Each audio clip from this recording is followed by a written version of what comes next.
다들 한 주간 잘 지내셨나요? 안녕하세요. 찬양이 들어가기 전에 우리의 마음의 문을 여는 방법은 지금 여기 있는 우리 인도자의 첫마디 말보다 직접 찬양하시는 겁니다. 지금 바로 우리 마음 문을 열고 구하면 화답하시는 주님을 믿으며 감사한 마음으로 이 시간 찬양하겠습니다. 첫 찬양입니다. 이 눈에 아무 증거 아니 베어도.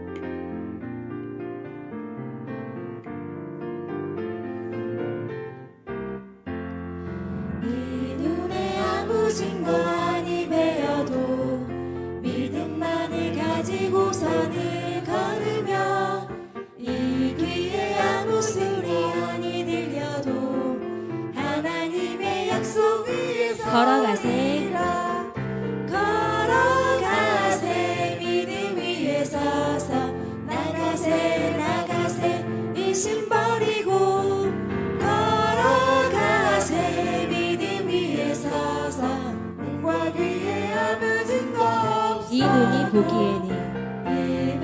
보기에는 어떠하든지 이미 얻은 증거대로 늘 믿으며 이 맘에 의심 없이 살아갈 때에 우리 소원 주 안에서 이루리 걸어가세 걸어가세 믿음 위에 서서 나가세 나가세 의심 버리고 걸어가세 믿음 위에 서서 눈과 귀에 아무 증거 없어 주님의 거룩함을 두고 맹세한 주 하나님 아버지는 참 이쁘다 그 귀한 모든 약속 믿는 자에게 능치 못할 무슨 일이 있으리 걸어가세 걸어가세 믿음 위에 서서 나가세 나가세 의심 버리고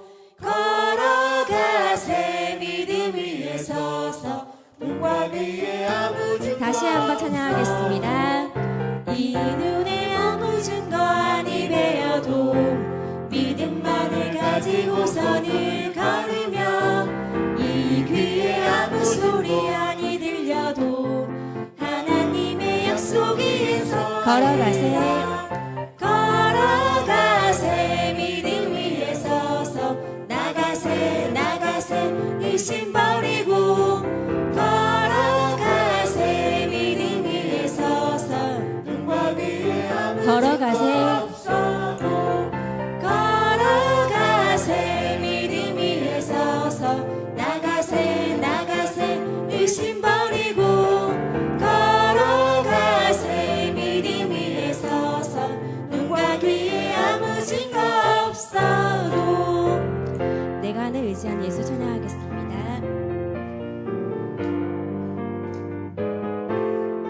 내가 늘 의지하는 예수 내가 늘 의지하는 예수 나의 상처 입은 심령을 불쌍하게 여기서 위로하여 주시니 미쁘신 나의 좋은 주 내가 의지하는 예수 의지하는 예수 나의 사모하는 친구 나의 기도들이 응답하여 주시니 예쁘신 나의 좋은 주의 손 의지하고 주의 손 의지하고 살때 나를 해할 자가 없도다 주님 나의 마음을 크게 위로하시니 예쁘신 나의 좋은 주 내가 의지하는 예수 내가 의지하는 예수 나의 사모하는 친구 나의 기도 주시니 기쁘신 나의 좋은 친구. 박수하며 찬양 부탁드리겠습니다.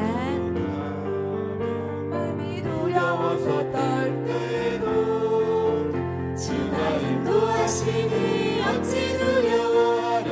기쁘신 나의 좋은 내가 의지하는 예수, 내가 의지하는 예수, 나의 사모하는 친구, 나의 기도들이 응답하여 주시니 기쁘신 나의 좋은 이후 천국에 올라가서 이후 천국에 올라가서 모든 성도들과 다 함께 우리들을 구하신 주를 찬양하리라.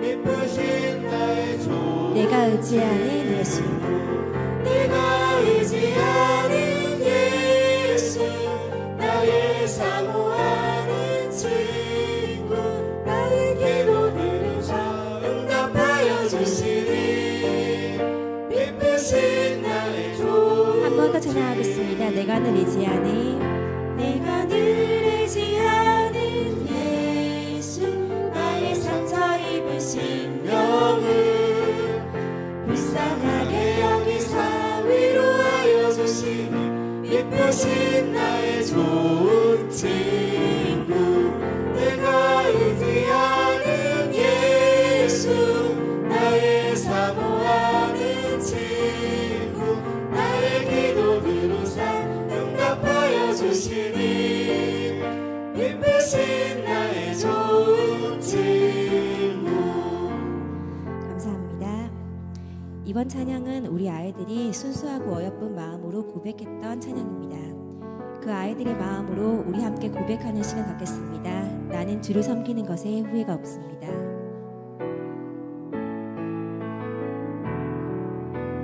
나의 평생에 가장 복된 일은 내가 예수님을 만난 것이라.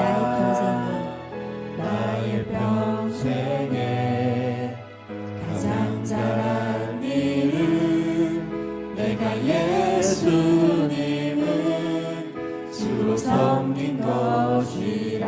이 세상 살 동안 세상 살 동안 내가 걷는 때로 험하여서 때로 험하여서 넘어질 때도 주의 강한 손이 주의 강한 손이 나를 붙드시니 나는 예수님만 주로 섬기며 살리. 나는 주를 섬기는 것에 후회가 없습니다. 내가 걸어온 모든 시간 다 주의 은혜를 내가 걸어갈 모든 날도 주만 섬기며 살리. 오직 예수 이름 부르며 한 번 더 찬양하겠습니다. 살아가리라. 나의 평생에 나의 평생에 가장 복된 일은 내가 예수님을 만난 것이라. 나의 평생에 가장 잘한 일은 내가 예수님을 주로 섬긴 것이라. 이 세상 살 동안 이 세상 살 동안 내가 걷는 길이 때론 험하여서 넘어질 주의 강한 때도 주의 강한 손이 나를 붙드시니 나는 예수님만 주로 섬기며 살리. 나는 주를 섬기는 것에 주를 섬기는 것에 후회가 없습니다. 내가 걸어온 모든 시간 다 주의 은혜, 내가 걸어갈 모든 날도 주만 섬기며 살리 오직 예수 이름 부르며 살아가리. 이것이 나의 간증이요, 이것이 나의 간증이요, 이것이 나의 찬송일세. 이것이 나의 찬송일세. 나 사는 동안 끊임없이 구주를 찬송하리로다. 감사합니다. 나를 떠나지도 버리지도 않고 영원토록 지키시리라 약속하신 주님께 감사드리며 오신실하신 주 찬양하겠습니다. 하나님 한 번 또 나를, 하나님 한 번도 나를 실망시킨 적 없으시고 언제나 공평과 은혜로 나를 지키셨네. 오신실하신 주, 오신실하신 주,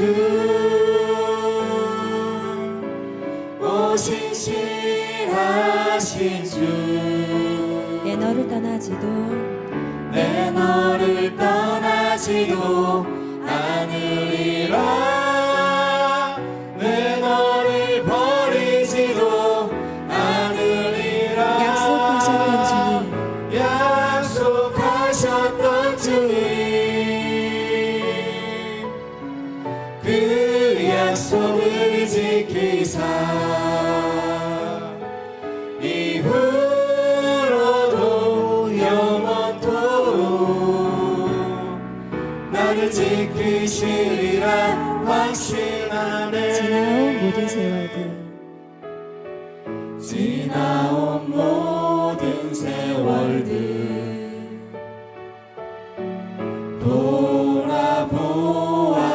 돌아보아도 그 어느 것 하나 주의 손길 안 미친 것 전혀 없네. 오신실하신 주, 오신실하신 주,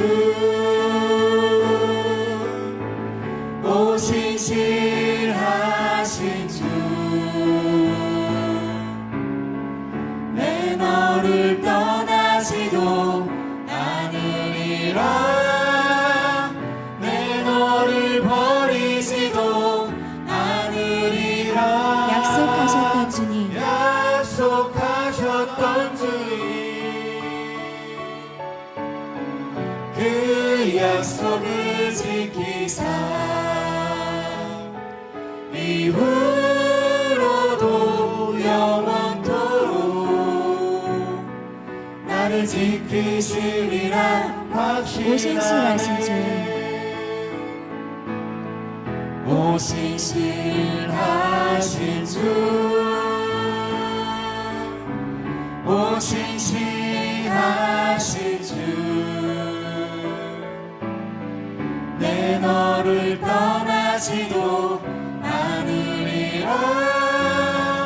내 너를 버리지도 않으리라. 약속하셨던 주님, 약속하셨던 주님, 그 약속을 지키사 이후로도 영원토록 나를 지키시리라 나를 지키시리라 확신하네. 확신하네. 나를 지키시리라 확신하네. 아멘. 감사합니다. 말씀 준비하시겠습니다.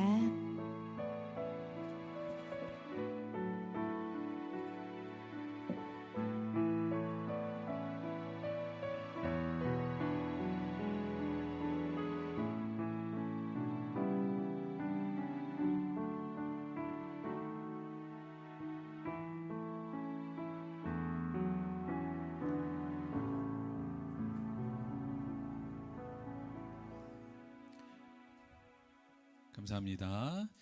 자, 우리 서로 인사 좀 할게요. 안녕하세요. 반갑습니다. 반갑습니다. 감사합니다. 자, 비 오는 가을날 복되고 귀한 날을 주신 하나님께 감사드리며 10월 26일 주일 예배 하나님께 드리겠습니다. 다 같이 묵상으로 기도하겠습니다.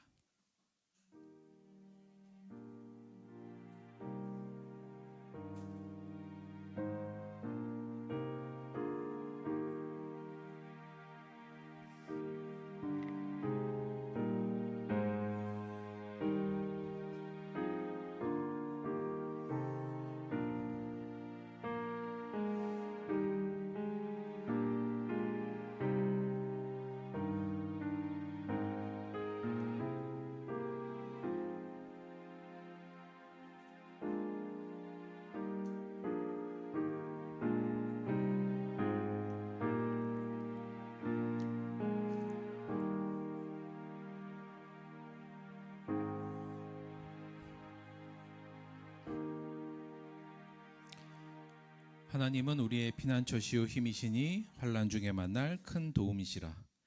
그러므로 땅이 변하든지 산이 흔들려 바닷 가운데에 빠지든지 바닷물이 솟아나고 뛰놀든지 그것이 넘침으로 산이 흔들릴지라도 우리는 두려워하지 아니하리로다. 한 시내가 있어 나뉘어 흘러 하나님의 성 곧 지존하신 이의 성소를 기쁘게 하도다. 하나님이 그 성 중에 계심에 성이 흔들리지 아니할 것이라. 새벽에 하나님이 도우시리로다. 그가 땅끝까지 전쟁을 쉬게 하시며 활을 꺾고 창을 끊으며 수레를 불사르시리도다. 이르시기를 너희는 가만히 있어 내가 하나님 됨을 알지어다.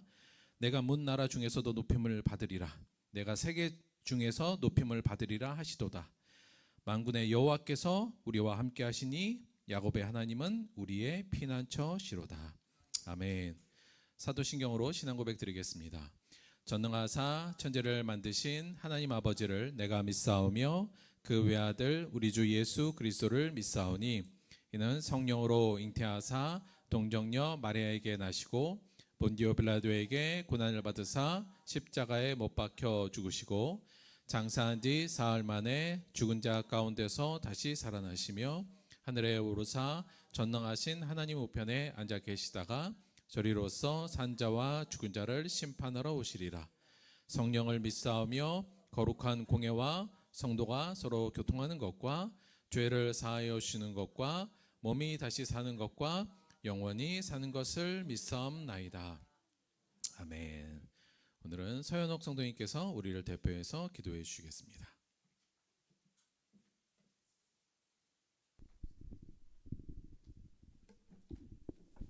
기도하겠습니다. 우주 만물의 주인 되신 하나님 아버지 감사합니다. 그 가운데 우리를 지어주셔서 높은 하늘과 바람과 비를 보게 하시고 풍요로운 열매를 맛볼 수 있는 아름다운 계절을 누릴 수 있는 은혜를 허락하심에 감사드립니다. 지난 한 주간을 돌아보며 회개하기 원합니다. 그 어느 것 하나 주님의 은혜가 아닌 것이 없는 우리의 삶에 우리는 감사를 잊고 세상의 가치를 쫓으며 불평하고 욕심과 교만에 사로잡힌 순간들을 돌아봅니다. 이 시간에 용서하여 주시옵소서. 사랑하는 자여, 내 영혼이 잘됨 같이 내가 범사에 잘되고 강건하기를 내가 간구하노라. 하나님의 진리를 품고 사는 사람들을 돕고 그분의 말씀을 따라 그들을 대접하고 없는 자들을 잘 돌보며 하나님의 일을 잘할 수 있도록 행하는 것이 진리 안에서 사는 것이라고 하셨습니다. 우리가 이렇게 진리 안에서 행하는 것을 깨달아서 세상적 성공과 육체의 건강이 아닌 우리 삶의 모든 영역이 진리 안에서 바르고 잘 되기를 간구합니다.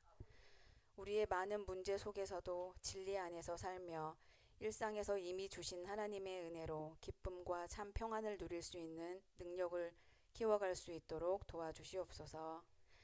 이 나라와 민족을 사랑하시는 아버지 하나님, 위정자들이 하나님을 경외하게 하시고 하나님의 뜻 안에서 일할 수 있는 지혜도 허락하여 주시옵소서. 또한 아름다운 들벅교회를 세워주셨으니 하나님의 영광을 드러내며 사랑을 실천하는 교회가 되게 하여 주시옵소서. 세워주신 김도연 목사님과 가정 위에 축복하여 주시옵고 전하시는 말씀을 통해 우리 삶이 변화되고 예수님의 계명을 따라 서로 사랑하고 위로하는 저희들이 되게 하여 주시옵소서. 모든 말씀 우리를 사랑하시는 예수 그리스도 이름으로 기도드렸습니다.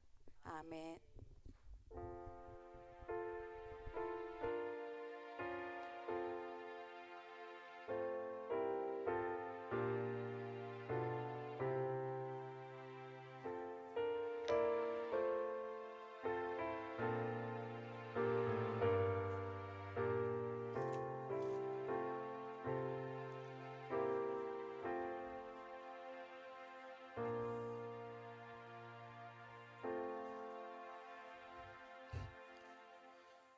감사합니다.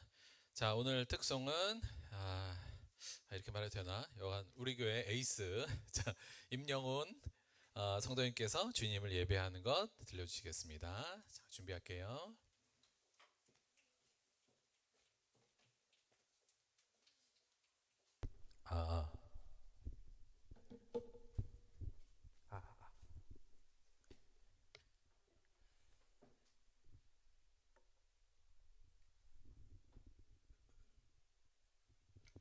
영훈아 잠깐만 차렷 경례 박수 주세요.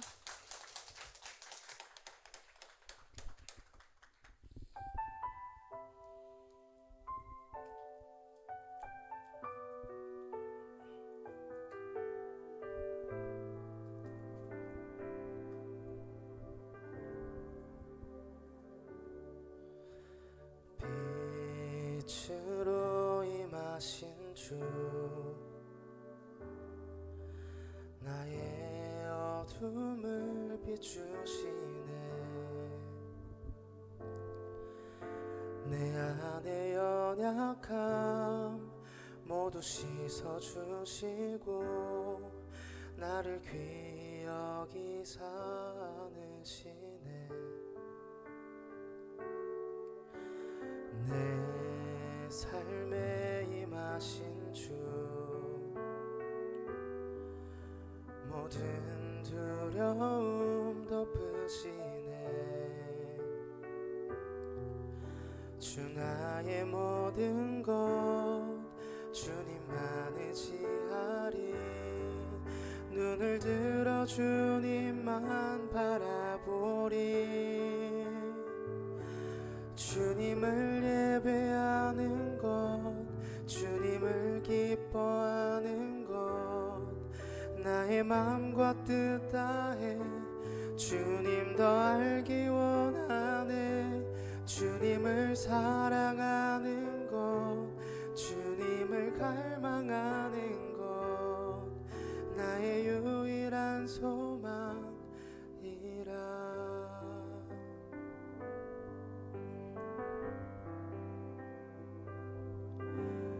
내 삶에 임하신 주 모든 두려움 덮으시네. 주 나의 모든 것 주님만 의지하리. 눈을 들어 주님만 바라보리. 주님을 예배하는 것 주님을 기뻐하는 것 나의 마음과 뜻 다해 주님 더 알기 원하네. 주님을 사랑하는 것 주님을 갈망하는 것 나의 유일한 소망이라.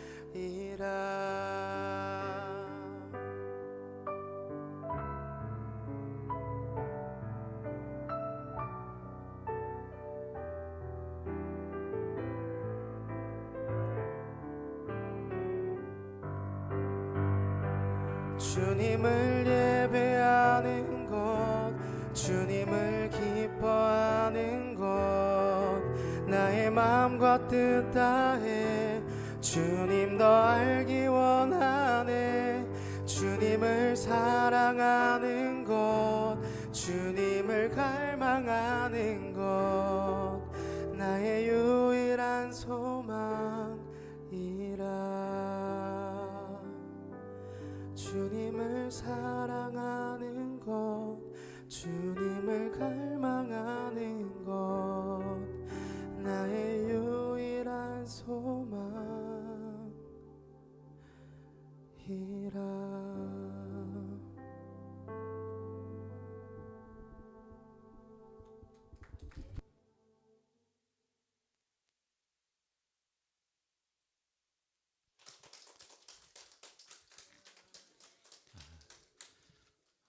에이스 맞긴 맞네요. 잘, 오늘 날씨하고 또 분위기가 너무 잘 맞은 것 같습니다. 좋은 찬양해 주셔서 감사합니다. 자, 오늘 본문 말씀 보도록 하겠습니다. 오늘 본문 말씀은 신약성경 베드로후서 3장 10절에서 14절 말씀 보도록 하겠습니다. 신약성경 385페이지 베드로후서 3장 10절에서 14절까지의 말씀입니다.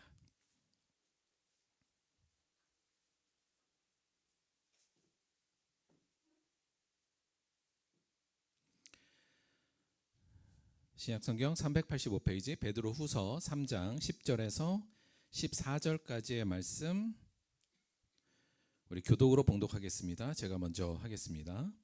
그러나 주의 날이 도둑같이 오리니 그 날에는 하늘이 큰 소리로 떠나가고 물질이 뜨거운 불에 풀어지고 땅과 그 중에 있는 모든 일이 드러나리로다.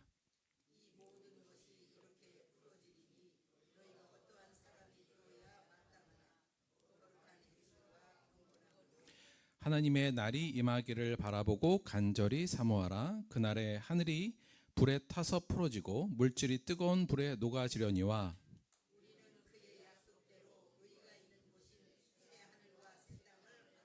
14절 같이 하겠습니다. 그러므로 사랑하는 자들아 너희가 이것을 바라보나니 주 앞에서 점도 없고 흠도 없이 평강 가운데서 나타나기를 힘쓰라. 아멘. 오늘은 베드로후서 3장 10절에서 14절 말씀을 중심으로 해서 바라보다라는 제목으로 하나의 말씀 함께 나누도록 하겠습니다. 지난주에 그 산수 문제 냈다가 그 설교 시간 내내 그게 왜 100이냐로 생각하시면서 설교에 집중 안 하고 그 문제로 집중해서 제가 문제를 잘못 냈구나 고민하긴 했는데 오늘은 그래서 간단한 문제 쉬운 문제 하나 들고 나왔어요. 오늘도 큰 선물이 있습니다. 요거는 좀 상상력을 발휘해야 되는 문제예요. 자, 준비되셨어요? 자, 문제 한번 풀어봅니다. 자, 문제는 요거예요. 정답을 아는 사람은 손 들어주시면 됩니다. 성냥개비 한 개를 움직여 반으로 만들어라. 자, 정답 아시는 분은 손 들어주시면 돼요. 상상력이 필요해요. 상상력. 제발. 제발까지 나왔어? 오케이. 나와서 해주세요. 자, 우리 정경수 성도님 과연 정답을 맞출 것인가? 어떻게 하나 움직이면 반으로 되나요?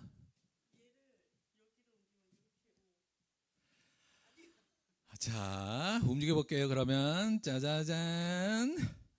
자, 선물 받아 가셔야 돼요. 자, 정답입니다.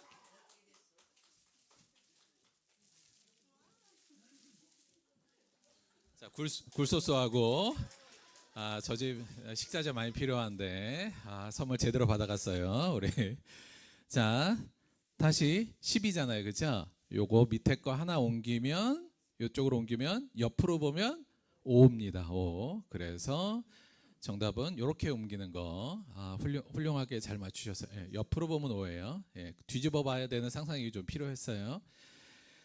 더 이상 이거 이제 머리에 지우셔야 돼요. 자.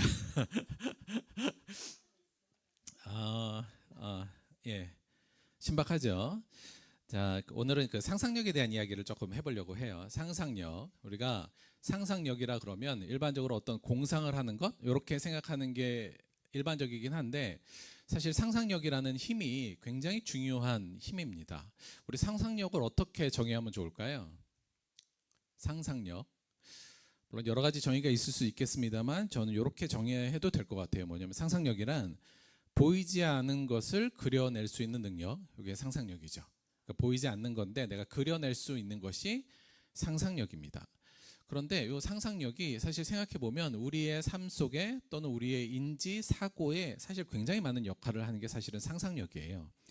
크게 상상력의 역할을 한 세 가지 정도로 구분해 볼 수가 있을 것 같은데, 첫째는 과거적인 측면에서 상상력을 생각해 볼 수 있습니다. 즉 무슨 말이냐면 상상력의 과거적 측면은 뭐냐면 기존에 경험했던 기억이나 기존에 경험했던 감정들을 조합해서 현실의 삶에 적용할 수 있는 인지적 능력. 말이 너무 어려운데 그러니까 기억하는 거예요, 우리.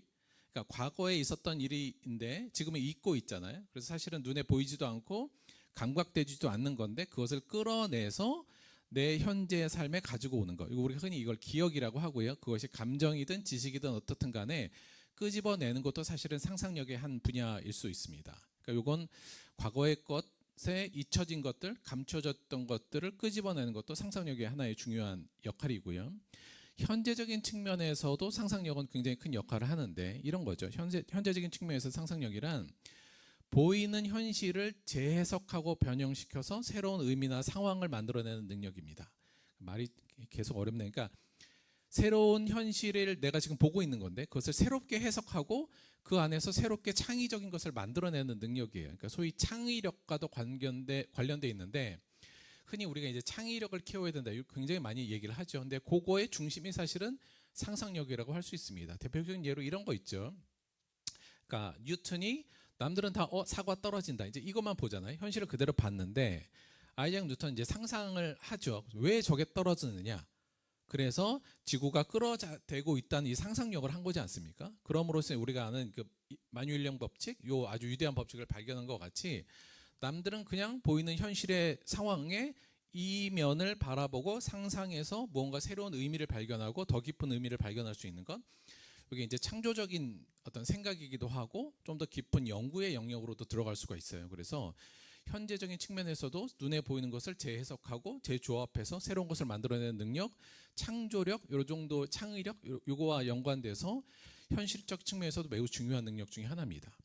또 사실은 상상력은 근본적으로 미래적인 것들을 사실은 상상할 수 있는 능력이잖아요. 근본적으로는. 그래서 미래적 측면의 상상력은 미래를 예측하고 아직 오지 않은 상황, 보이지 않는 미래를 예측해서 시각화하고 그것이 올 거라고 예상하면서 대비하고 또 그것을 오늘의 삶에 적용하는 것. 요걸 우리가 미래적 측면 예측한다, 뭐 예측력 이런 식으로 이야기하는데 그것도 사실은 상상력이 큰 역할을 담당하는 겁니다. 그래서 상상력이라는 것은 우리의 거의 어찌 보면 인지, 사고 전반적인 상황 안에서 영향을 굉장히 크게 미치는 거거든요. 그래서 사실 우리 아이들을 교육할 때 아이들이 상상을 많이 할 수 있도록 만들어주는 게 사실은 교육에 있어서 굉장히 중요한 역할이죠. 왜냐하면 이 상상력이라는 게 실제로 학습에도 굉장히 도움이 됩니다. 그러니까 학습한다는 것도 사실 상상력이 굉장히 있어야 학습이 가능한 거고요. 뭐 과학과 기술에도 상상력은 굉장히 많은 필요가 있죠. 그러니까 상상을 해서 그것을 과학적으로 기술적으로 만들어낼 수 있는 것, 과학과 기술에 있어서 필요한 부분이고 예술과 문화는 사실은 거의 대부분이 상상력을 의존하는 부분이라고 할 수 있습니다. 또 사실 비즈니스나 경제에서도 상상력은 매우 중요하고 우리의 정신적 안정과 같은 모든 인간의 영역에서 꼭 필요한 능력이 이 상상력이에요. 그래서 저도 하여튼 아이들하고 공부하면서도 아이들이 계속 상상할 수 있는 그런 시간들을 많이 주고 그것들을 만들어서 아이들의 상상력을 좀 많이 발전할 수 있도록 노력하는 편이긴 합니다. 그러니까 아이들이 상상할 수 있는 능력을 굉장히 중요하고요. 왜 그래서 아이들이 자꾸 핸드폰 보는 거 왜 막냐면 핸드폰을 보고 영상을 보면 상상하지 않으니까. 그래서 계속 우리가 독서시키고 아이들한테 글을 읽혀서 상상력을 발전시키는 것을 노력하고 있지 않습니까? 굉장히 중요한 측면이긴 합니다. 근데 사실은 이 상상력이 어찌 보면 인간만이 가지는 좀 독특성인 것 같아요. 물론 동물들도 뭐 약간의 상상력을 있을 수 있겠습니다만 과거의 것을 반추해내서 오늘날로 끌어오는 것, 오늘날 내가 눈에 보이는 것을 새롭게 해석하거나 미래를 예측하는 능력이 동물에게 있다고는 보고된 바가 저는 거의 없는 것 같습니다. 따라서 인간만이 가진 어쩌면 굉장히 독특한 능력이기도 하죠. 그런데 여기서 인간만이 가진 독특한 능력이란 점은 결국 뭐냐면 하나님께서 우리에게 부여해 주신 능력이라는 측면도 된다는 겁니다. 그런 의미에서 보자면 이 상상력은 어찌 보면 하나님이 우리를 만드실 때 하나님의 형상에 따라 하나님의 특징에 따라 우리를 만들었다 할 때에 그 하나님의 형상의 일부분이 아니겠는가? 그러니까 왜냐하면 우리가 하나님을 믿고 섬기는데도 이게 꼭 필요하거든요.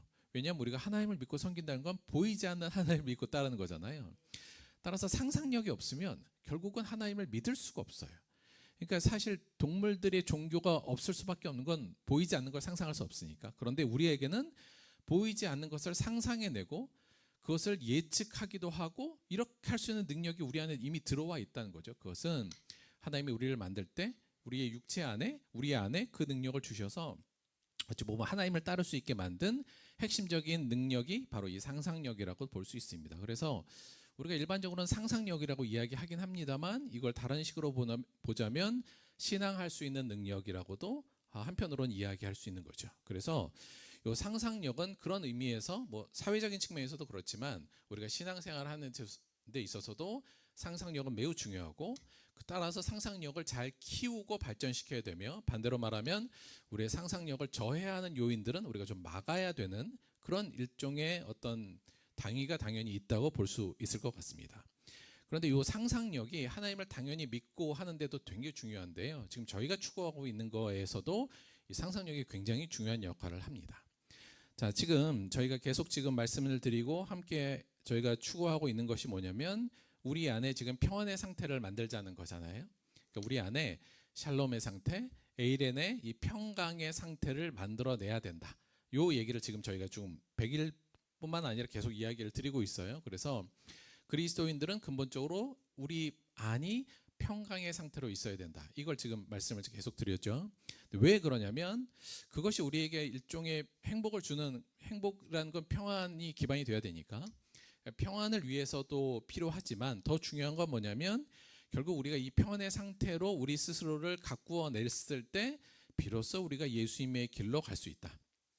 즉 우리가 거룩의 길, 경건의 길, 또 사랑의 길, 뭐 세상에서 승리하는 이 모든 길, 예수님이 가셨던 이 길을 감에 있어서 우리 안이 평안의 상태로 구성되어 있지 않으면 결코 이 길을 가기가 어렵다는 말씀을 좀 드렸어요. 그래서 우리가 매일 예수님을 따릅니다. 예수님의 제자가 되겠습니다. 예수님 말씀만 따라가겠습니다. 뭐 맨날 이렇게 고백하더라도 우리 마음이 평안하지 않고 늘 불안하고 두렵고 막 요동치고 이러면 글로 못 쫓아가니 그 이전에 먼저 평안의 상태를 만들어야 한다. 이게 지금 저희가 계속 강조하고 있는 부분이죠. 그래서 여러분 거룩하게 삽시다. 이 이전에 우리 안에 평안부터 좀 만듭시다. 그게 훨씬 더 중요하다는 말씀으로 지금 계속 드려요. 그래서 우리 안에 평안의 상태를 만들어야 된다는 것을 지금 강조하고 있고요. 그런데 그 평안의 상태란 뭐냐? 예수 안에서 신앙적 안에서 우리가 평안의 상태를 누린다는 건 뭐냐 할 때 그 개념에 대해서 새롭게 인식하셔야 된다는 말씀을 좀 드렸죠. 즉 우리 안에 평안의 상태란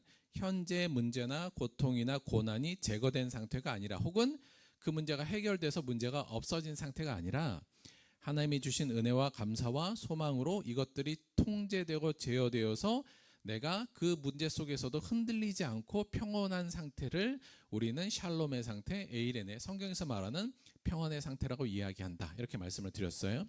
골로새서 3장 15절처럼 그리스도의 평강이 너희 마음을 주장하게 하라, 지배하게 하라. 이 의미라고 말씀을 드렸죠.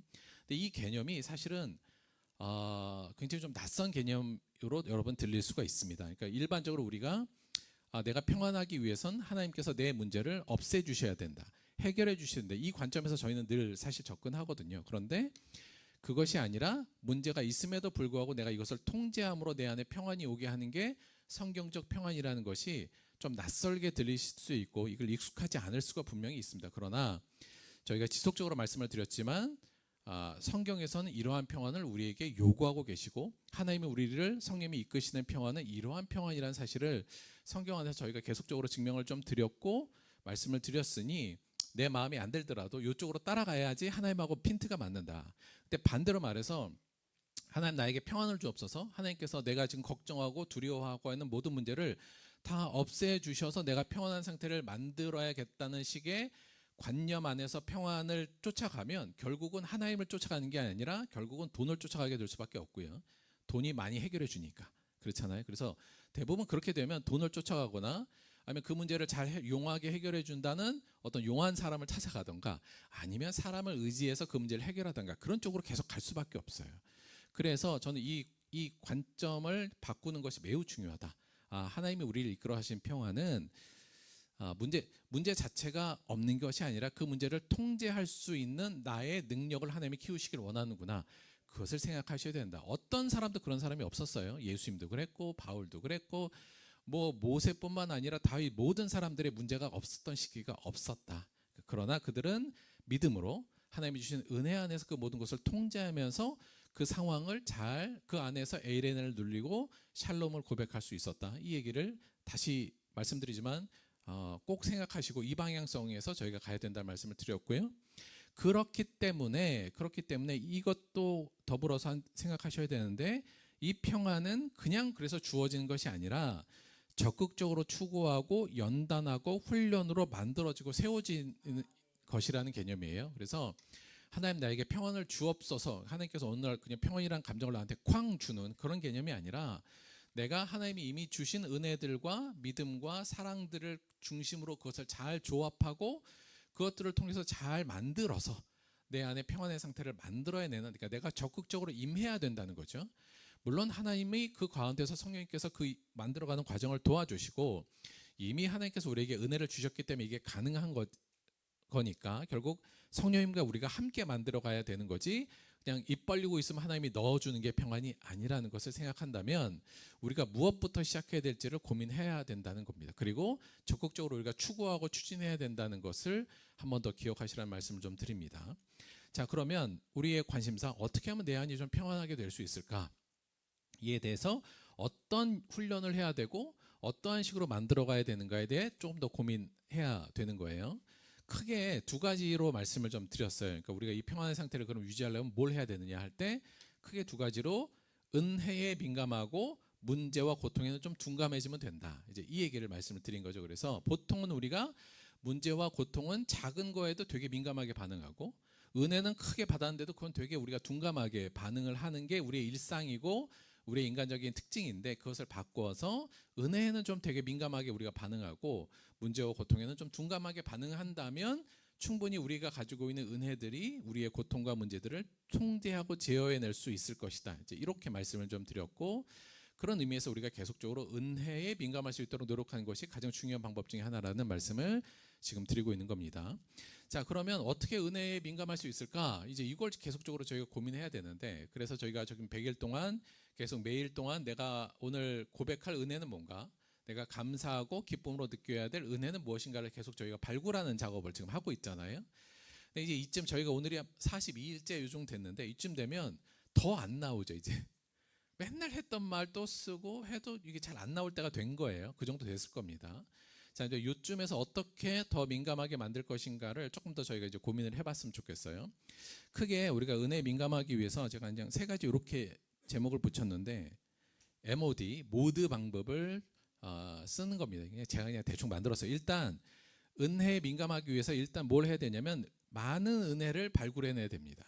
그러니까 전에는 은혜가 그러니까 이제 내가 그냥 머릿속에 할 때 내가 받은 은혜가 뭐야 그러면 한 4가지 뭐 요렇게 그냥 손에 꼽다가도 이제 근데 한번 내 은혜가 뭘까 생각했을 때 한 20가지가 수룩 나와 버리면 훨씬 내가 은혜에 민감하게 되겠죠. 그래서 기존에 내가 은혜로 잘 못 느꼈던 것, 잊어먹었던 것들을 잘 발굴해내서 은혜를 많이 내 주변에 혹은 내 머릿속에 많은 은혜를 가지고 있다면 훨씬 더 은혜에 민감해질 겁니다.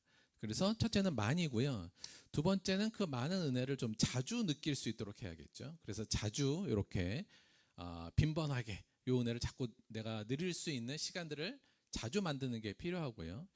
또 하나는 깊게요. 그러니까 하나의 은혜라도 이걸 굉장히 깊게 느끼면 은혜가 훨씬 더 민감하게 풍성하게 우리에게 다가옵니다. 그러니까 이런 거예요. 우리가 하나님 나를 구원해 주신 것 감사합니다. 감사한 일이죠. 그런데 이게 이제 요 말만 했을 때 그냥 우리 머릿속에 딱 들어오는 건 뭐냐면 나 그럼 죽어서 천국 가는 거네. 뭐 요 정도잖아요. 근데 이 내가 구원을 받았다는 것이 어떤 은혜인가를 좀 더 깊게 들어가는 거예요. 그래서 이게 대체 무슨 의미이고 이건 어떠한 상황을 말하는 거며 이게 얼마나 큰 은혜인가를 조금 더 깊게 묵상하고 깊게 들어가다 보면 그 은혜의 깊이와 넓이가 확 넓어집니다. 그래서 은혜를 하나만 가지고도 오늘 하루가 풍성해질 수 있는 상황이 발생한다는 거죠. 내가 오늘 하나님 오늘 맛있는 짜장면을 먹게 해주셔서 감사합니다. 이렇게 할 수 있어요. 그런데 그게 대체 무슨 의미인지를 조금 더 깊게 들어가면 내가 오늘 짜장면 한 그릇을 지금 먹고 있다는 것 자체가 주는 은혜가 훨씬 더 깊고 넓게 우리에게 다가올 수 있습니다. 그러니까 하나의 은혜도 그냥 예전에 했던 내가 적어놓은 거라도 그것을 조금 더 깊게 살펴보는 거, 요건 약간 요령도 필요하고 좀 그런 것 노력이 좀 필요합니다만 훈련하면 할수록 그래서 내가 느끼는 이 기쁨을 좀 더 깊게 한번 느껴보도록 묵상하고 나아가야겠다. 이것도 굉장히 중요한 방법으로 돼요. 그래서 요 세 가지 방법으로 은혜를 좀 더 민감하게 여러분께서 느끼시기를 계속 좀 훈련해 주시기를 바라고요. 그런 의미에서 이 세 가지를 잘 하는 데 있어서 꼭 필요한 게 뭐냐면 저는 상상력이라고 생각합니다. 그러니까 이 모든 거에 상상력이 좀 필요해요. 자, 그래서 오늘은 이 상상력을 통해서 어떻게 우리가 조금 더 민감하게 만들 것인가를 조금 더 정리를 해서 한번 오늘 생각해 볼게요. 자, 은혜에 민감해지기, 은혜를 많이 자주 깊게 내 일상에서 느끼기, 매일매일 머릿속에 내가 은혜라는 것들이 팍팍팍 튀게 머릿속으로 그렇게 어떻게 해볼 것이냐에 대해서 지금 저희가 고민하고 함께 한번 풀어나가려고 하는 건데요. 첫째, 어떻게 하면 좋은 거냐면 첫째는 자, 과거에 있었던 그러나 현재에는 보이지 않는 은혜의 경험들을 되살려서 오늘의 삶에 적용하는 겁니다. 이게 일반적으로 저희가 많이 하는 감사하는 거죠. 그러니까 과거에 나에게 주어주셨던 감사들을 상상을 계속해서 그것을 끄집어내야 돼요. 그러니까 과거에 있었던 감사의 것들을 계속 묻어만 두고 그냥 두면 나한테 오늘날 영향이 없잖아요. 그러니까 이것들을 자꾸 끄집어내고 상상력을 동원해서 오늘날 내 눈앞으로 가져오는 거. 이게 이제 과거적 측면에서의 상상력을 발휘하는 거죠. 예를 들면 우리 저번에 그 여름 성경학교 때 우리 그 설문조사하면서 내 인생 최고의 순간은 무엇이냐 이런 거 제가 물어봤었잖아요. 그러니까 그것들에 되게 좋은 것들이 많았어요. 그러니까 뭐 보통 자녀들 태어났을 때 그 순간 뭐 이런 것도 하시고 뭐 여러 가지 있는데 그 순간을 계속 되돌리면 갖고 오면 되잖아요. 그러니까 그 순간을 잊어버리지 마시고 그때 느꼈던 감격들 하나님의 주신 은혜들을 자꾸 내 눈앞으로 끄집어내는 거 상상력을 통해서 요거 우리가 은혜에 민감해지게 되게 좋은 거고요. 두 번째는 우리가 이제 구원받은 순간 같은 거 이런 순간도 잘 끄집어내면 이것도 저희들에게 늘 기쁨과 감사를 줄 수 있는 좋은 재료가 됩니다. 사실 이게 제일 중요한 부분이긴 한데요. 또 하나는 우리가 살면서 하나님의 은혜를 경험했던 수많은 순간들을 잊지 마시고 자꾸 그것을 기억 안에서 끄집어내서 상상력으로 가지고 와서 우리 눈앞에 놓고 그것으로 기뻐하는 것 이런 것도 좋고요. 요거는 약간 다른 측면이긴 한데 극복된 고난의 순간들도 끄집어내면 좋습니다. 예를 들면 이런 건데 요 사진이 2019년 10월 17일 저희 교회 사진이에요. 자, 이거 그러니까 이때 좀 잘 보시면 저쪽에 보면 아직 요 옆에 도로도 진흙바닥이었어요. 포장이 안 된 도로였고 이게 제가 이때부터 이걸 다 뜯어내긴 했는데 이게 교회 한다고 다 뜯어냈는데 이때 제 감정은 이 옆에 저희 밭도 아무것도 없었고 이때 물도 어떻게 가져야 될지도 몰랐고 물도 없었고 이걸 다 뜯어놓긴 했는데 이게 교회가 될까 싶기도 하고 이걸 어떻게 채우고 교회를 어떻게 만들어야 되고 어떻게 구성해야 되고 이게 교회가 만들어지기나 할까 혹은 만들어지면 뭐 사람들이나 올까 막 하여튼 요때 딱 6년 전 10월 17일이니까 딱 가을 요쯤이잖아요. 이때 제가 그냥 느낌에는 그냥 이때 그냥 모든 게 좀 막막하기도 하고 뭐 그랬던 기억이 있습니다. 근데 요 그림 근데 지금은 어때요? 다 이렇게 하여튼 이쁘게 교회도 만들어지고 함께하는 사람들도 생기고 이렇게 교회도 있고 이렇게 되잖아요. 그래서 사실은 요 포인트요. 여기 이제 입구에서 딱 들어오면 딱 요 각이 나오잖아요. 딱 제가 요 각이 늘 들어올 때 이 그림이 제 머릿속에 있으면 그냥 교회만 봐도 감사합니다. 그러니까 지금 모습만 봐도 그냥 감격이 넘쳐요. 그때 요 그림이 제 머릿속에 있으면 딱 요 포인트로 들어올 때마다 아이고 감사하다. 그동안 뭐 코로나도 있고 뭐 여러 가지 있었고 이 와중에 굉장히 어려운 일도 많았지만 다 하나씩 하나님께서 해결해 주시고 많은 사람들이 도와주셔서 지금의 이 상태가 된 사실. 그러니까 지금 자체의 불만도 있을 수는 있겠습니다만 요 사진만 떠올리면 그냥 모든 게 행복하고 감사하게 되죠. 그러니까 이런 것들, 이런 사진들이 내 머릿속에 들어있으면, 상상으로 들어있으면 훨씬 삶이 풍성해지겠죠. 이런 것들, 그래서 내가 극복된 고난에 대해서 머릿속으로 갖고 있으면 훨씬 더 상상력을 발휘하기가 쉬워지는 거고요. 아울러서 나한테 있었던 소중한 추억들, 이런 것들을 잘 끄집어낼 수 있으면 오늘의 내 삶이 훨씬 더 풍성하고 은혜로 넘쳐날 수가 있습니다. 그래서 첫 번째는 과거에 있었던 은혜들을 자꾸 잊어먹지 말고 끄집어내는 노력들을 해야 되는 거. 한 가지 주의사항은 끄집어낼 때 보통 우리가 좋은 것만 끄집어내지 않고 나쁜 것들도 자꾸 끄집어 나올 수가 있거든요. 내가 그때 저 사람만 안 만났다면 뭐 이런 것도 있을 수 있잖아요. 그러니까 그런 생각들, 안 좋은 것들이 오면 그런 건 차단 이렇게 해줘야 돼요.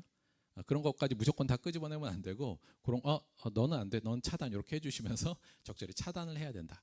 사실은 이거는 오래전부터 성서적으로 하나님께서 우리에게 요구하셨던 방법입니다. 그래서 유대인들이 사실은 유월절이나 절기 같은 거 지키는 거 요구하란 얘기예요.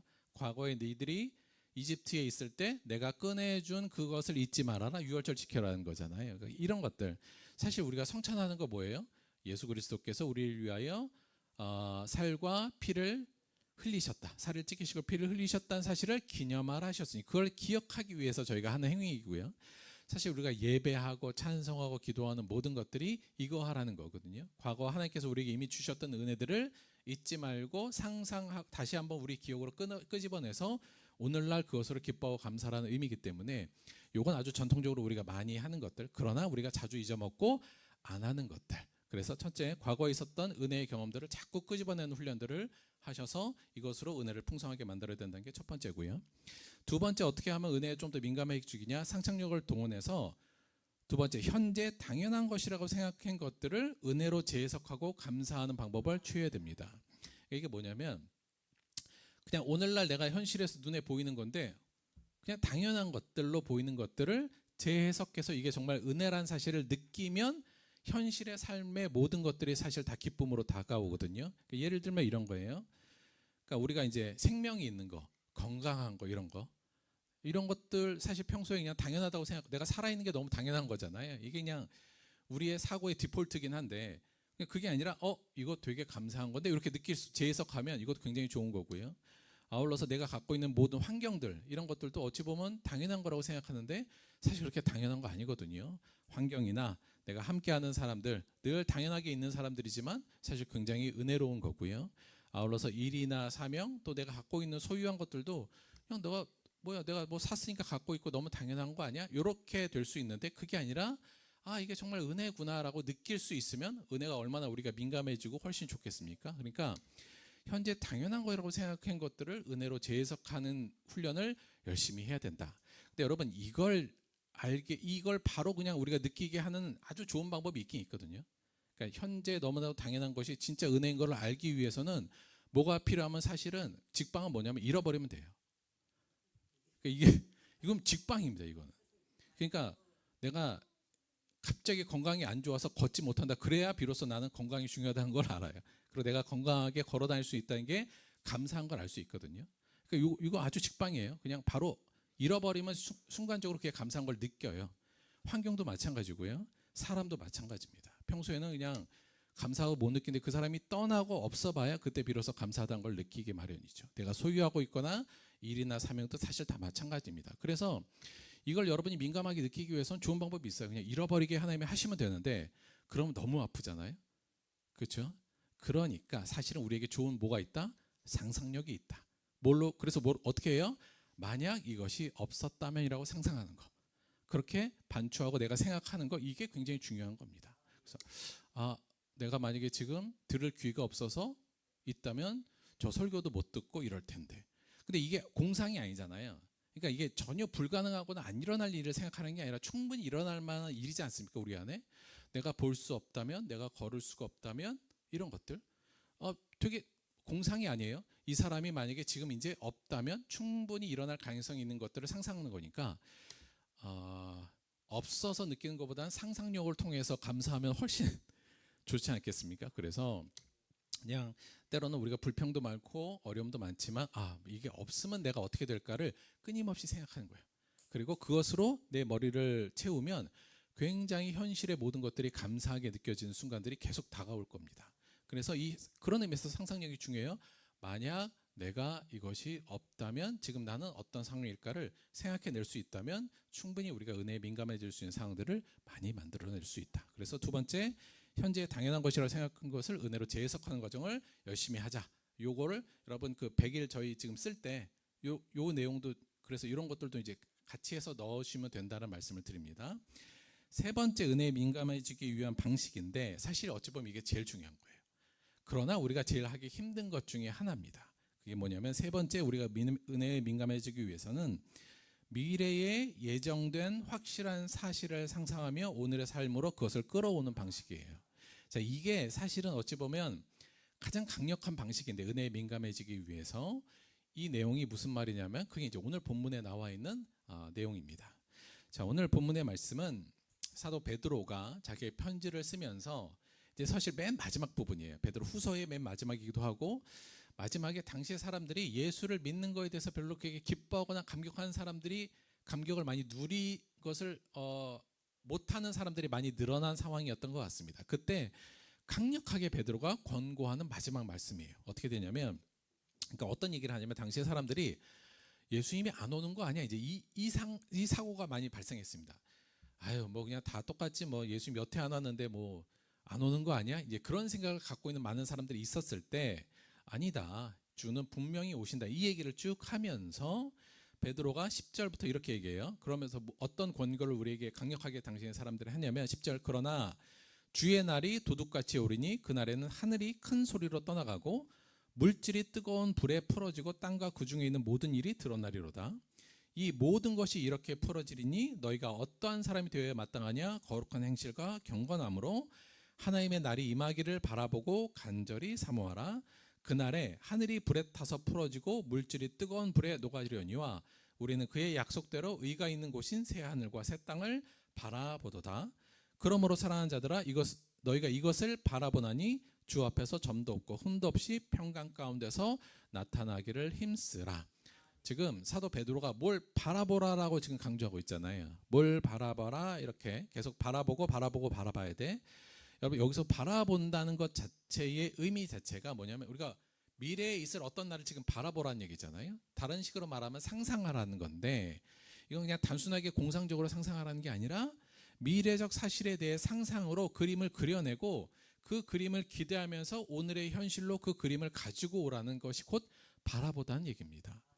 즉 사도 베드로가 지금 우리에게 요구하고 있는 것은 강력하게 뭘 바라보고 뭘 끌어오라고요? 그날에 대한 상상을 가지고 끌어 들어와서 오늘날을 살아, 이 얘기인데, 대체 사도 베드로는 그럼 어떠한 그림을, 미래적 그림을 그리고 상상하고 있었고 그것을 오늘날로 끌고 들어왔을까?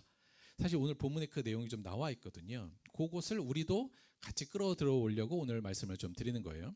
자, 오늘 말씀은 크게 두 부분으로 나눠져요. 사도 베드로가 그리고 있는 그림, 상상, 미래에 대한 그림으로 그리고 있는 그림을 우리한테 보여주고, 그 그림을 통해서 우리가 어떻게 살아야 될지를 얘기하고 있는 건데, 이것을 반복적으로 이야기하고 있습니다. 같은 내용들이 지금 반복적으로 얘기하고 있어요. 그 그림을 한번 여러분한테 다시 한번 보여드리면 이렇게 된 거예요. 일단 주의 날을 상상하죠. 지금 주의 날을 상상하라는 거예요. 지금 근데 그 주의 날, 언제인지 모르겠지만 그분이 약속하신 그 날은 어떤 일이 벌어질 거냐면 하면서, 첫째, 하늘이 큰 소리로 떠나고, 둘째, 물질이 뜨거운 불에 풀어지고, 셋째, 땅과 그 중에 있는 모든 일들이 드러나는 것을 지금 베드로는 상상하고 있다고 볼 수 있죠. 그리고 우리에게 그 상상을 지금 전해주고 있는 거잖아요. 자, 근데 이게 10절의 내용이고 12절도 사실은 동일한 내용을 한 번 더 반복해요. 하늘에 불이 타서 풀어지고 물질이 뜨거운 불에 녹아진다, 이렇게 표현하고 있어요. 자, 여러분, 이게 머릿속으로 좀 그려집니까? 정확히는 안 그려지죠. 이게 약간 암시적이기도 하고 묵시적이라서, 지금 하늘이 큰 소리로 떠나고 물질들이 뜨거운 불에 다 풀어지고 땅과 그 중에 있는 모든 것이 일어나서 드러난다, 이게 그림인데, 사실은 사도 베드로의 이 그림은 모르겠습니다. 사도 베드로가 특별한 계시를 받았는지, 그래서 어떤 그 마지막 날을 환상으로 본 건지, 그것보다는 물론 그 구약 성경이나 하나님의 예언서 중에, 그 묵시적 예언서 중에 사실 이런 내용들이 좀 많이 나오거든요. 그러니까 그것을 통해서 상상한지는 정확히 알 수 없으나 마지막 날, 주의 날이 오는 날을 지금 이렇게 머릿속으로 그리고 있는 거예요. 근데 여기서 하늘이 떠나가고 물질이 뜨거운 불에 풀어진다는 개념은 근본적으로는 이 세상의 모든 질서들이 붕괴된다는 의미를 갖고 있습니다. 그러니까 이 세상의 질서들, 그러니까 지금 갖고 있는 뭐 돈이 움직이고 권력이 움직이고 이러한 세상의 질서들이 하나님이 오실 때는 다 풀어지고 다 해체된다는 거고요.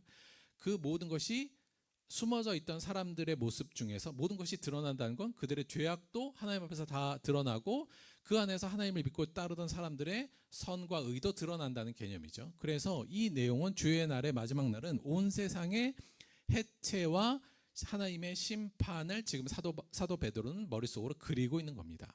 그러니까 사도 베드로가 어떠한 그림으로 상상하면서 그리고 있는지 정확히 모르겠으나 이렇게 표현했으니까 저도 이걸로 그림으로 한번 생각해 볼까 여러 가지 생각을 좀 해봤는데 나름대로 이걸 시각화할 수 있으면 되게 좋죠. 근데 그 시각화를 이건 제가 뭘 그림을 사실은 제가 한번 그려서 갖다 붙여보려고 했는데 그러면 여러분의 상상력이 좀 훼손되니까 여러분 스스로 이 그림을 스스로 한번 그려봤으면 좋겠어요.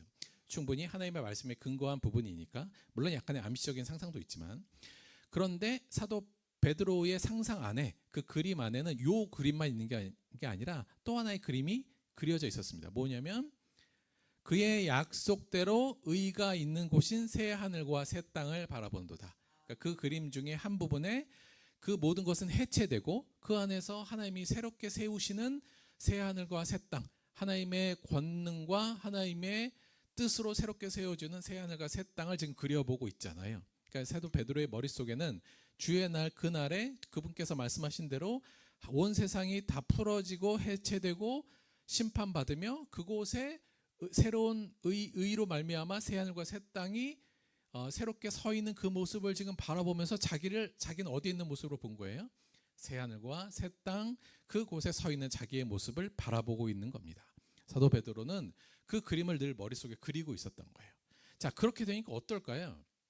지금은 예수를 믿어서 지금 사도 베드로도 늘 쫓기고 탄압받고 이러고 있잖아요. 그 힘들고 어려운 상황이 있지만 이 모습을 상상하고 그렸을 때 그 안에 그는 평강의 상태가 생긴 겁니다. 마지막에 그래서 사도 베드로가 뭐라고 해요? 평강 안에서 이렇게 해요. 그러니까 평강 안으로 들어오는 거예요. 이 상상과 이 믿음의 그림으로 바라볼 때. 그리고 이 평강 안에서 그러니까 뭘 하자고 얘기를 하냐면 거룩하고 경건한 사람이 되자 11절에. 그리고 이걸 다른 말로 어떻게 표현했냐면 점도 없고 흠도 없는 사람으로 드러나기를 소망하자. 지금 이 얘기를 하고 있는 거거든요. 그러니까 사도 베드로는 거룩하고 경건한 사람, 점도 없고 흠도 없는 사람으로 지금 열심히 살아가고 있습니다. 예수의 길을 가고 있죠. 그가 그 길을 갈 수 있는 근본적인 것은 그 안에 일단 환경은 너무 안 좋음에도 불구하고 그 안에 평강이 일단 자리 잡고 있는 거예요. 그런데 그 평강의 원인은 어디서 오느냐? 바로 이 그림, 주의 날의 마지막 그 예언의 말씀대로 있는 그 날을 그는 생생하게 눈앞에서 상상력으로 그려내고 그 그림을 오늘날 내 현실로 가져와서 평강을 유지하고 있는 거죠. 사실 이게 제일 중요합니다. 우리의 평강의 요인 중에 이 마지막 날에 대한 그림이 우리 안에 있게 된다면 사실은 그냥 다 평강 속으로 빨려 들어갈 수 있어요. 근데 우리 안에 이 그림이 자꾸 없고 이걸 의심하니까 사실 굉장히 힘든 거죠. 저는 우리 들복교회 성도 모두가 이 그림이 여러분도 베드로와 같이 있었으면 좋겠습니다. 그러니까 이게 쉽진 않은데 이걸 늘 내 머릿속에 이 그림을 좀 박아놓고 이 그림 안에서 이 그림을 미래에 있을 일이지만 하나님의 약속이니까 그 그림을 분명히 있을 거라고 믿고 내 현실 앞에 가져오는 것. 그러면 사실은 별 걱정과 두려움이 별로 없어지게 돼요. 자, 사실 그래서 여러분 교회 오는 건 뭘 오는 거냐면 이 그림 여러분 다시 한번 그리세요라는 의미예요. 그러니까 교회에 올 때 여러분이 그렇잖아요. 아유, 목사 어디 한번 은혜 한번 끼쳐봐라. 내가 오늘 은혜 좀 받아보자. 이렇게 하지 마시고 목사가 은혜를 못 주더라도 사실 교회에 와서 이 그림만 머리 한번 그리면 이 은혜가 되는 겁니다. 그렇죠? 그래서 여러분 제가 핑계 대는 게 아니라 그러니까 목사가 어떤 설교를 하든 사실은 잘해야겠지만 설교와 상관없이 내가 예배에 들어와서 이 그림만 머릿속으로 한번 그려내고 그 그림으로 내 현실을 바라보면 거기서 그냥 은혜로 끝나긴 돼요. 그러니까 제가 저를 변명한 것이 아니지만 교회 올 때 계속 말씀드렸지만 두 가지. 그러니까 요거하고 내가 구원받았다는 사실을 새롭게 기억해내고 보세요. 내가 교회 올 때 내가 하나님께 은혜 받고 사랑받아서 구원받아서 지금 교회에 오게 됐구나. 요거 끄집어내고요. 과거에서 미래의 내 모습을 이 그림 속에서 다시 보면서 이 오늘날로 가져오고 그 안에서 이 함께 할 수 있는 성도들과 내가 여기서 예배드릴 수 있는 이 현실과 상황, 환경, 내 건강 이런 것들로 감사하면 끝 아니겠습니까? 그 정도만 되면 얼마나 감사한 거예요. 그리고 은혜가 충만하게 되죠. 목사가 설교를 이상하게 하든 안 좋게 하고 재미없게 하든 간에 은혜로 충만할 수가 있습니다. 그래서 저는 그 의미로 여러분이 교회 올 때 요 두 가지 상상을 꼭 해야 되는데, 첫 번째 이 상상, 이 그림은 꼭 그리셔야 된다. 그래서 이게 좋으면 제가 좀 한번 해볼 수 있으면 이쪽 벽면에는 불로 다 타는 거 하나 그려놓고 이쪽에 새하늘과 새 땅 그림 하나 딱 그려놓고, 그러면 그냥 그걸로 끝날 수 있는데 그거 해볼까도 한번 고민해 봤습니다만, 여러분이 믿음의 눈으로 그래서 교회 와서 딱 눈에 앉으면 그 그림을 한번 떠올리셔요. 이제 그러면 사실은 굉장히 좋습니다. 그게 우리의 평강의 근원이 돼요. 그렇게 신앙생활 하시면 된다. 사실 여러분 보세요. 우리의 기도와 찬송도 사실 다 이런 거고요. 우리가 매일 사도신경 하죠, 여러분. 사도신경 고백하잖아요. 자, 사도신경 고백 중에 저리로서 산자와 죽은 자를 심판하러 오시리라. 요거 할 때 요 그림 그리시면 돼요. 불로 풀어지고 하늘이 다 날아가는 거, 요 그림을 그리시면 돼요. 요거 고백할 때. 그리고 새 하늘과 새 땅은 이 몸이 다시 사는 것과 영원히 사는 것을 믿사옵나다 할 때 요 그림 그냥 그리시면 돼요. 그렇잖아요. 그러니까 사실 예배의 모든 요소가 사실 이 그림 그리라고 사실은 구성되어 있는 거라고 볼 수 있거든요. 그래서 다음부터는 사도신경 하실 때 요거 말 나오면 요 그림을 탕탕 머릿속으로 상상하시면 훨씬 은혜가 되고 내 안에 평강으로 하나님께서 임하는 것을 느낄 수 있다. 요것도 꼭 해주시기 바랍니다. 바라보다 정리할게요. 은혜를 상상하자예요. 첫째, 받은 혹은 받을 은혜를 많이 자주 깊게 상상하며 매일 은혜로 충만하자. 이걸 저희가 지금 계속 하자는 거예요. 그러기 위해서 첫째, 과거에 있었던 그러나 현재 보이지 않는 은혜의 경험들을 되살려서 오늘의 삶에 자꾸 적용합시다. 자꾸 내 기억에 저 언저리에 묻어만 놓지 말고 그것들을 계속 끄집어내세요. 이게 잘 안 보여요. 문제는 자주 보이고 이런 건 잘 안 보이잖아요. 그런데 이걸 자꾸 끄집어내는 상상력이 필요하다. 세 번째, 현재 당연한 것이라고 생각되는 것들을 은혜로 재해석하고 새롭게 상상력으로 바라보고 기쁨과 감사로 매 순간을 받아들이자. 이거 되게 중요하고요. 넷째, 그러나 더 중요한 거, 마지막 주의 날에 있을 세상의 심판과 우리가 서 있을 하나님의 나라를 그리며 평강을 누리자. 그래서 요것들을 자꾸 요거 그냥 아멘으로 끝나면 안 되고요. 요거 계속 훈련하셔야 돼요. 이거 그냥 자꾸 안 되니까. 그래서 요거를 계속 할 수 있는 것들로 오늘만 끝나는 것이 아니라 요 저희 100일 동안 하면서 요 훈련들 요것들을 계속 좀 열심히 하신다면 우리가 충분하게 그 이전보다는 훨씬 더 평강, 그리스도의 평강을 충분히 누릴 수 있는 능력이 많이 발전될 수 있다. 그래서 이 부분 기억하시면서 바라보시고, 특히나 오늘은 그 마지막 날 주의 날을 늘 기억하고 바라볼 수 있는 눈, 상상력을 키워나가는 것으로 더 노력해 주시기를 바랍니다. 마지막으로, 사실 근데 요게 잘 상상력이 안 될 수가 있잖아요. 그러니까 요게 이제 잘 잊어버리고 마지막 날 이게 잘 안 떠오르면, 물론 교회 올 때마다 일단 떠올리세요. 이렇게 생각하면 조금 더 현실적으로 떠올릴 수 있어요. 뭐냐면 비슷한 개념인데 요거를 개인적으로만 바꾸면 이렇게 돼요. 내일이 나의 마지막 날이라면, 이렇게로 바꿀 수는 있어요. 그렇죠? 요거 불가능한 건가요? 가능성이 떨어질 수도 있습니다. 이거 아무도 모르는 거잖아요. 그러니까 오늘이 나의 마지막일 수도 있고 내일이 나의 마지막일 수도 있고 모레가 마지막일 수 있지 않습니까? 너무 내일이라 그러면 좀 그러면 일주일 정도도 돼요. 근데 이렇게만 생각하면 만약에 이게 요 상상력을 계속 발휘하면 사실은 불평이나 불만이 싹 사라집니다. 미움도 사실 많이 사라지고요. 그동안 너무 미워했던 것도 사실 사라지고, 그동안 막 그냥 원망했던 것들도 사실 거의 다 사라집니다. 그리고 오늘 하루를 하나님의 은혜 가운데서 어떻게 진실되고 감사하게 살 것인가를 생각할 수 있게 돼요. 요건 주의 날이 올 때는 그 날이 마지막이고, 우리 그 날이 오기 전에는 이게 우리의 마지막 날이 되지 않습니까? 어찌 보면 같은 개념이니까 요걸 생각하면 약간 마음이 조금 더 어려워질 수는 있습니다만, 한쪽 생각에 이것을 품으면 오늘 하루가 충분히 은혜로울 수 있습니다. 어떤 상황에서도. 그래서 내일이 나의 마지막이 나라면, 다른 식으로 말하면 오늘이 내가 살 수 있는 마지막 순간이라면 나는 오늘 어떠한 생각을 하며 무슨 말을 할 것이며 어떠한 시간으로 내 삶을 채울 것인가를 이 상상력을 통해서 하신다면 저는 충분하게 오늘의 삶을 은혜 가운데서 평강 가운데서 누릴 수 있게 될 거라고 생각합니다. 그래서 이 상상을 많이 하시길 바라고요. 사실 이건 사도 바울이 늘 했던 거예요. 사도 바울이 늘 했던 말, 나는 날마다 죽노라. 그러니까 늘 실존적인 죽음을 앞에 두고 살았던 사도 바울이죠. 그러니까 이걸 늘 생각했으니까 그는 매일의 삶 속에서 그가 그렇게 어려워도 평강 속에서 그리스도의 길을 따라갈 수 있었다고 생각합니다. 이 상상력을 매일 발휘하시면서 매일의 삶 속에서 은혜 가운데 평강 가운데 임하기를 주님의 이름으로 축원드립니다. 말씀 생각하시면서 함께 기도하도록 하겠습니다.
하나님, 우리에게 하나님의 영적인 능력을 주셔서 우리가 보이지 않는 하나님을 믿고 하나님의 약속을 바라볼 수 있는 능력을 주시니 고맙고 감사합니다. 우리가 그 능력을 통하여 우리의 매일의 삶 속에 하나님의 은혜가 풍성하게 채워지기를 원합니다. 주께서 주셨던 수많은 은혜들을 늘 기억해내고 우리 삶으로 끌어올 수 있게 도와주시고 오늘날 내 삶에 당연한 거라고 여기는 모든 것들이 은혜임을 바라볼 수 있는 눈으로 새롭게 열어주시고 주가 약속하신 마지막 날 우리의 모든 것이 다 드러나고 우리의 눈물의 삶들이 하나님 앞에 보상받는 그날을 그리면서 오늘 내 삶에 끌어와 주가 주시는 평안함 속에 살아갈 수 있도록 인도하여 주옵소서. 그리고 그 평안함으로 묵묵히 하나님의 길, 예수의 길을 걸어갈 수 있는 우리가 될 수 있도록 인도하여 주옵소서. 우리에게 모든 은혜를 주신 하나님께 감사드리며 예수님의 이름으로 기도드렸습니다. 아멘. 자, 오늘은 10월 생일자 축하가 있겠습니다. 자, 10월 1일 우리 사공수인, 10월 25일 정경호, 오늘 두 분이네요. 두 분 생일 축하하도록 하겠습니다. 얼른 나오세요. 하나님의 사랑이 축복성 부르도록 하겠습니다. 하나님의 사랑이 당신의 삶 가운데 가득하기를 축복합니다. 하나님의 은혜가 우리 가운데 가득하길 기도합니다. 우리 정경옥 한 번 더요. 하나님의 그랬어? 사랑이 당신의 삶 가운데 가득하기를 축복합니다. 하나님의 은혜가 우리 가운데 가득하길 기도합니다.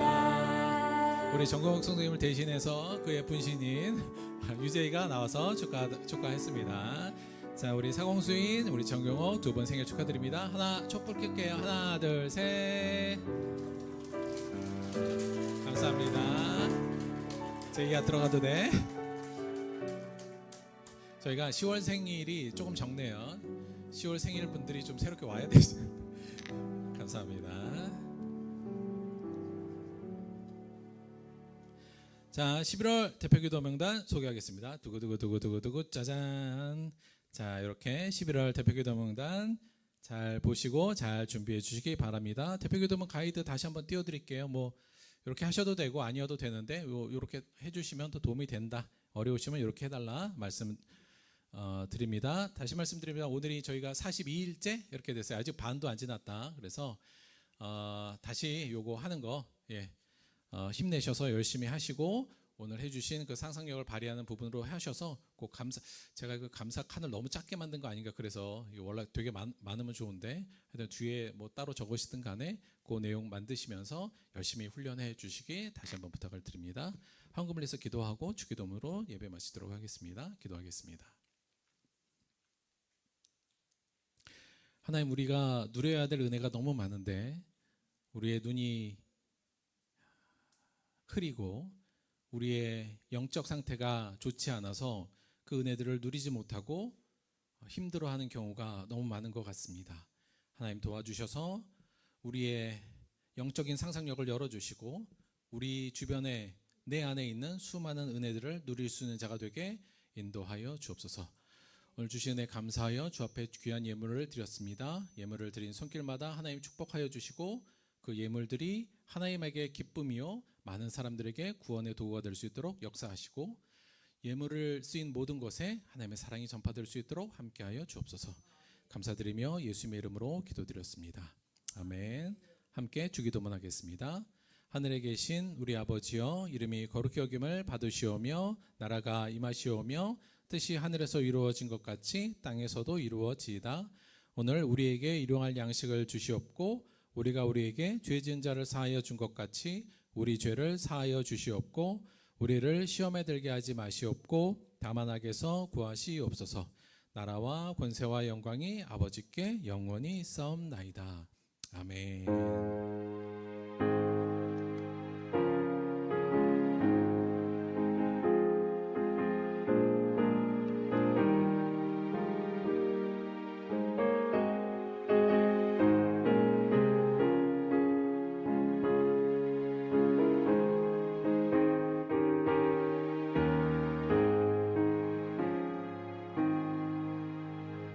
감사합니다. 하나님께 감사의 박수 드리겠습니다. 수고하셨습니다.